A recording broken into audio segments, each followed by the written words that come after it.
Your business insurance plan will probably include a commercial general liability policy.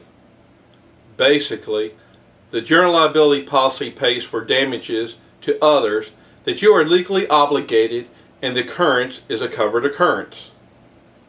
General liability will also pay for your defense. It is not unusual for attorney fees and other defense costs to exceed the actual damages. As a result, a paid defense is a primary reason to purchase general liability insurance. There are many endorsements and policy forms available.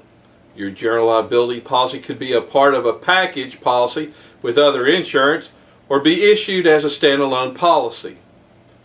As a result, this video will be a generalization. Please check your actual policy for exact policy coverages, exclusions, and limitations. When dealing with business insurance, you need to realize that many exclusions and limitations are due to the fact that the excluded coverage is provided on a different policy. For instance, the general liability policy will exclude bodily injury to employees arising out of the course of employment, because that is covered under workers' compensation.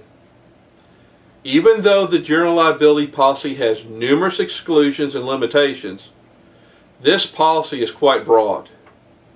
Most general liability policies will include the following coverage parts: premises and operations, which is the protection against your negligence regarding your ownership of property and your business operations. You might hear an insurance person refer to this as slip and fall coverage. Products and completed operations, which refers to coverage on your sold products or finished work. Personal and advertising injury, that covers you for libel and slander. Medical payments to others, which is a courtesy coverage.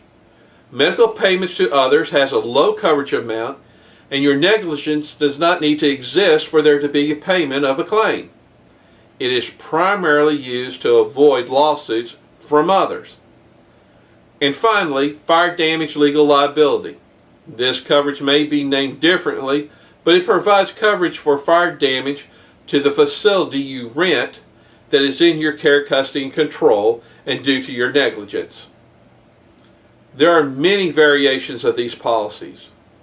Which route to choose is dependent on your business. For instance, will you be required to provide a proof of insurance in the form of a certificate of insurance? If so, how many? If so, do any of the certificate holders require special verbiage on the certificate? Each one of these questions and answers could determine which insurance company is the best for your business. A word of caution: the general liability policy is an auditable policy. The insurance company has the right to inspect your records to make sure an accurate premium has been charged for your business exposure.